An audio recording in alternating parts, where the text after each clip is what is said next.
Hello everyone, welcome to concept of chemistry.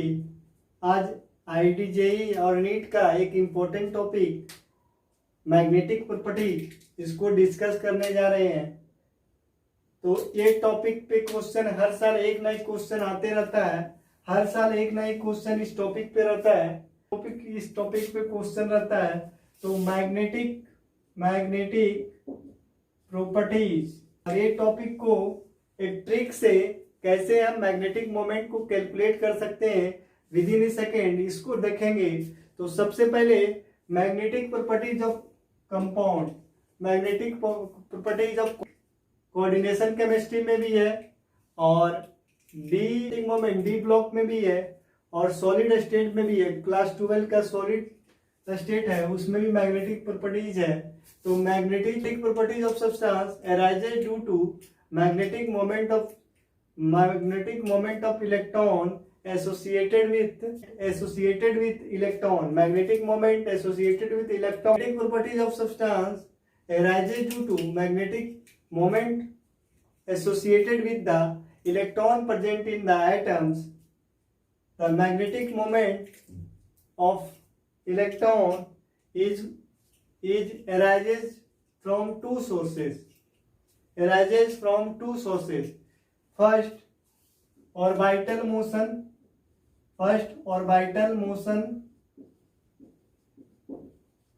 Second, a spin of the electron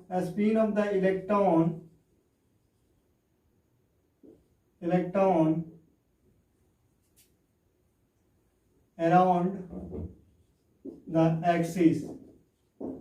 Orbital motion of electron around nucleus. तो magnetic moment दो वजह से होता है, एक orbital motion of electron around nucleus, और दूसरा स्पिन ऑफ द इलेक्ट्रॉन। तो स्पिन ऑफ इलेक्ट्रॉन और orbital motion of the electron, ये न्यूक्लियस है,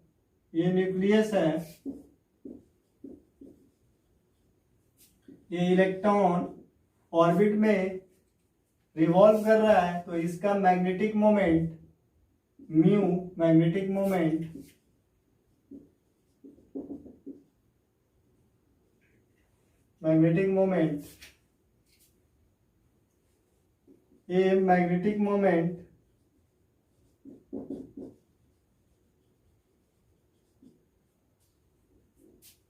due to orbital motion,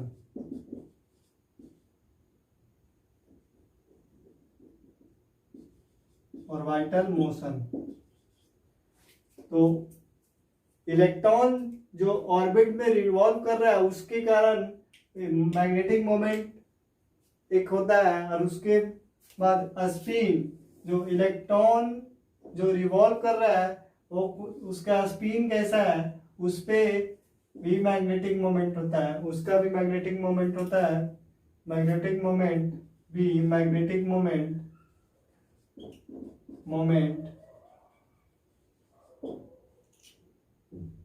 due two electron spin.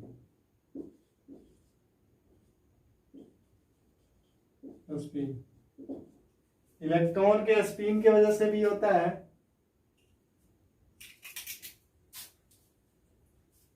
दो तरह का मैग्नेटिक मोमेंट होता है, एक इलेक्ट्रॉन के स्पिन की वजह से मोमेंट होता है, एक ऑर्बिटल मैग्नेटिक मोमेंट, और दूसरा स्पिन मैग्नेटिक मोमेंट।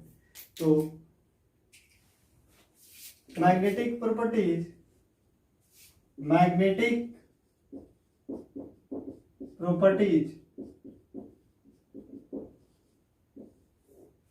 पैरामैग्नेटिक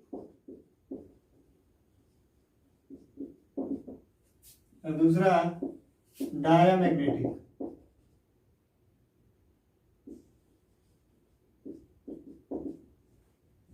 तो पैरामैग्नेटिक, इसमें अनपेयर्ड इलेक्ट्रॉन प्रेजेंट रहता है। पैरामैग्नेटिक में अनपेयर्ड इलेक्ट्रॉन्स प्रेजेंट रहता है।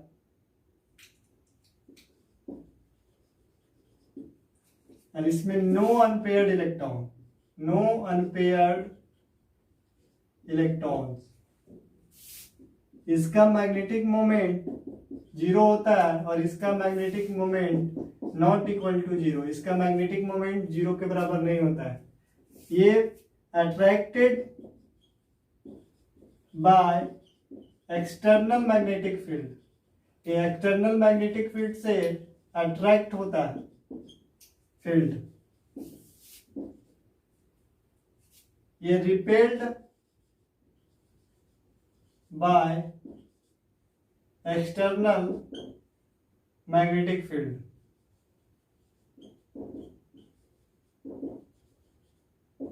तो जब इलेक्ट्रॉन अनपेयर्ड रहेगा तो उस सब्सटेंस को, उस कॉम्प्लेक्स को पैरामैग्नेटिक बोलेंगे। नो अनपेयर्ड इलेक्ट्रॉन होगा तो उसको डायामैग्नेटिक बोलेंगे। और ये रिपेल्ड होता है एक्सटर्नल मैग्नेटिक फील्ड से और ये अट्रैक्टेड टुवर्ड मैग्नेटिक फील्ड। ये मैग्नेटिक फील्ड के द्वारा अट्रैक्ट होगा। मैग्नेटिक जो सब्सटेंस है वो मैग्नेटिक फील्ड के टुवर्ड अट्रैक्ट होगा, मैग्नेटिक फील्ड के टुवर्ड अट्रैक्ट होगा। और डायामैग्नेटिक जो है से रिपेल्ड होगा, मैग्नेटिक फील्ड से रिपेल्ड होगा कौन? डायामैग्नेटिक। और पैरामैग्नेटिक है मैग्नेटिक फील्ड से अट्रैक्ट होगा। Magnetic moment of compound is given by mu equal to a square root n plus 2 where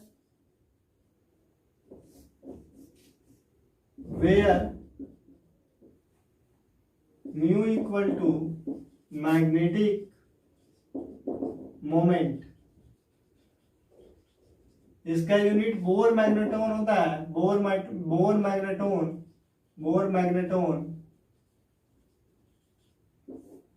magneton होता है इसका यूनिट। उसके बाद n जो है, n यहाँ पे number of unpaired electron.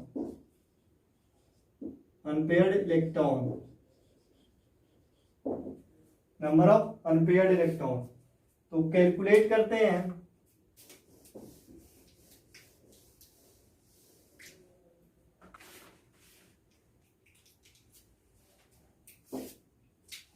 Calculate करते हैं Fe2 प्लस का मैग्नेटिक मोमेंट वाला किसको कैलकुलेट करते हैं? Fe2 प्लस का। तो आयरन का एटॉमिक नंबर 26, इसका इलेक्ट्रॉनिक कॉन्फ़िगरेशन आपको लिखने आना चाहिए तभी क्वेश्चन बनेगा, अन्यथा क्वेश्चन नहीं बनेगा। तो 1s2 2s2 2p6 3s2 3p6 4s2 3d6, ये आयरन का इलेक्ट्रॉनिक कॉन्फ़िगरेशन है। तो Fe2 प्लस है तो 2 इलेक्ट्रॉन रिमूव हो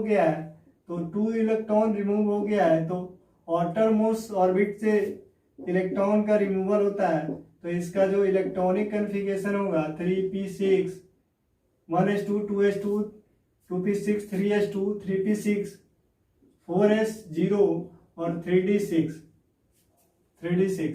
तो इसका अगर ऑर्बिटल डायग्राम बना है 3d ऑर्बिटल का डायग्राम बना है, 3d का ऑर्बिटल डायग्राम बना है। तो इसमें जो number of unpaired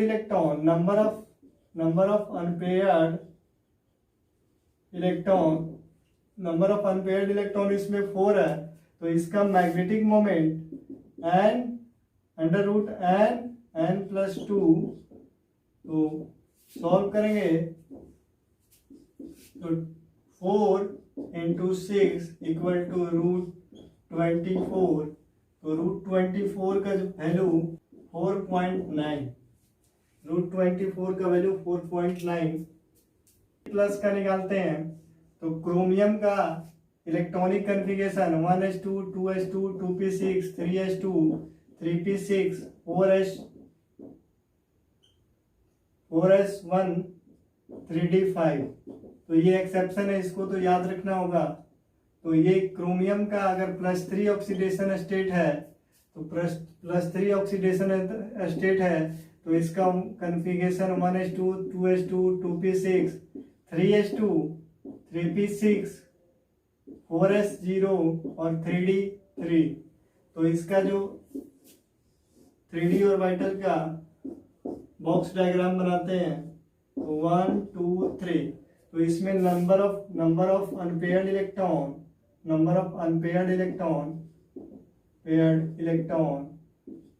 equal to 3। इसमें नंबर ऑफ अनपेयर्ड इलेक्ट्रॉन 3। तो इसका magnetic moment mu equal to 3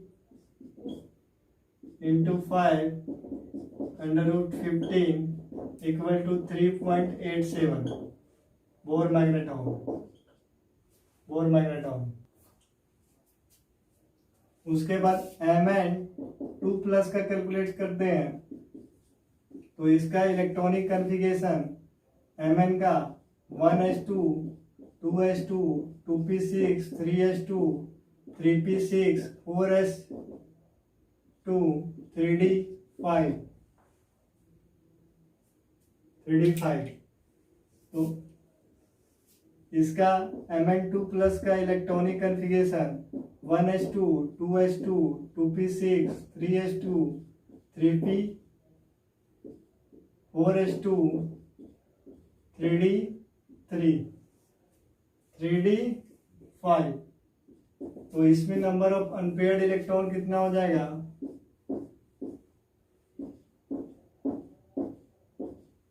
इसमें नंबर ऑफ अनपेयर्ड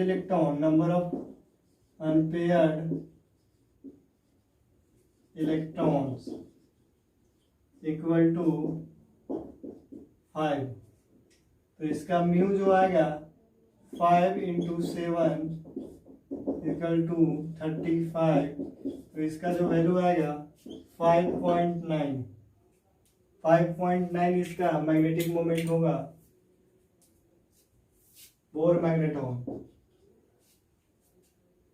बताने जा रहे हैं, जो अब हम ट्रिक बता रहे हैं जो कैसे हम इजिली क्वेश्चन को विद इन ए सेकेंड में हम सॉल्व कर सकते हैं। तो सबसे पहले एक बॉक्स बनाते हैं, उसमें लिखते हैं नंबर ऑफ अनपेयर्ड इलेक्ट्रॉन, उसके बाद मैग्नेटिक मोमेंट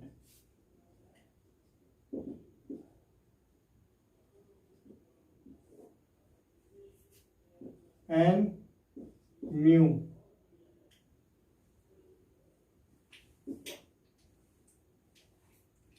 तो जब अनपेयर्ड इलेक्ट्रॉन 1 होगा तो इसका मैग्नेटिक मोमेंट होगा अंडर रूट 1 इंटू 3। उसके बाद जब इसको सॉल्व करेंगे √3 होगा ये, तो इसको सॉल्व करने पे 1.73। उसके बाद जब n इक्वल टू 2 तो इसका मैग्नेटिक मोमेंट 2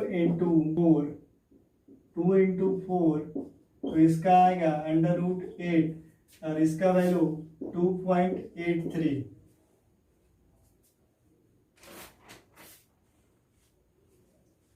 बोर मैग्नेटॉन। उसके बाद जब n इक्वल टू 3 तो इसका जो मैग्नेटिक मोमेंट होगा 3 इंटू 5 ये √15, इसका वैल्यू 3.87 बोर मैग्नेटॉन।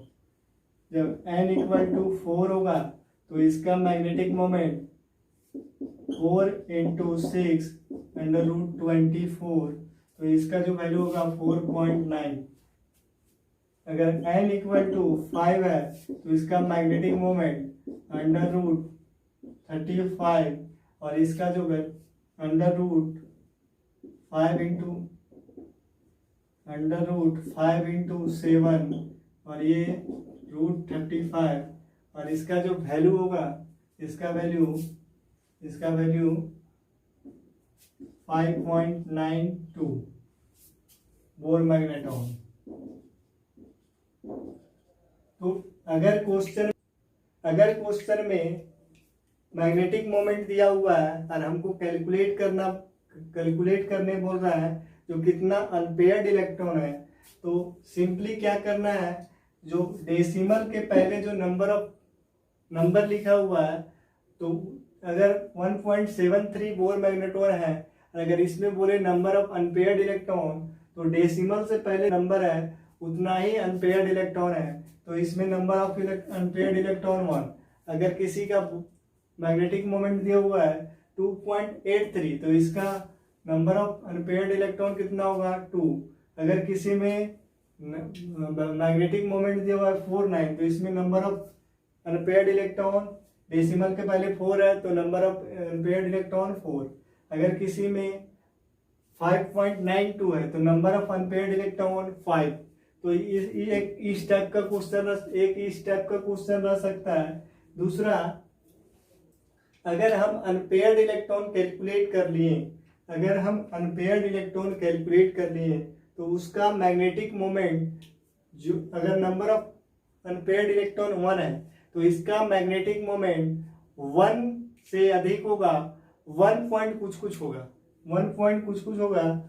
अगर अनपेयर्ड इलेक्ट्रॉन 2 है, तो इसका मैग्नेटिक मोमेंट 2 पॉइंट कुछ होगा।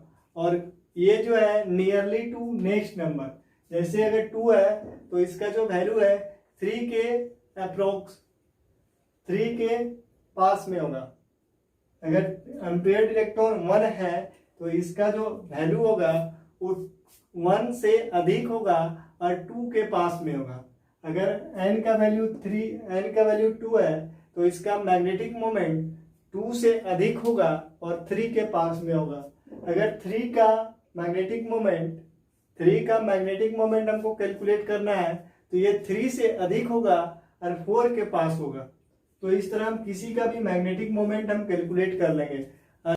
इस पे बेस एक क्वेश्चन देते हैं, तो इजीली हमको सॉल्व करना है इस पे बेस क्वेश्चन। तो इस पे बेस एक क्वेश्चन सॉल्व करना है।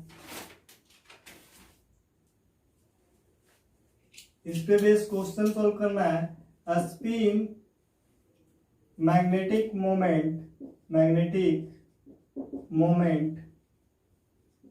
of Cr3 plus ion। तो इसमें ऑप्शन दिया हुआ है 2.87, 4.9, 3, 5.9 और 4, 3.87। तो इसमें हम इसका इलेक्ट्रॉनिक कन्फिगरेशन लिखेंगे और देखेंगे जी कितना अनपेयर्ड इलेक्ट्रॉन है। तो इसका इलेक्ट्रॉनिक कन्फिगरेशन लिखेंगे, तो इसका electronic configuration 1s2, 2s2, 2p6, 3s2, 3p6, 4s0 और 3d3। तो इसमें number of unpaired electron 3, number of unpaired electron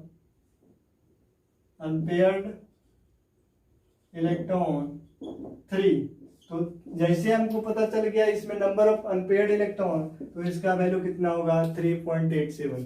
तो इससे कोई भी क्वेश्चन, अब पिछले 10 साल में हमको लगता है ऐसा कोई भी पेपर नहीं होगा जिसमें इस टाइप का क्वेश्चन नहीं है। हर एक साल बाद इस पे बेस क्वेश्चन रहता है, कैलकुलेट मैग्नेटिक मोमेंट।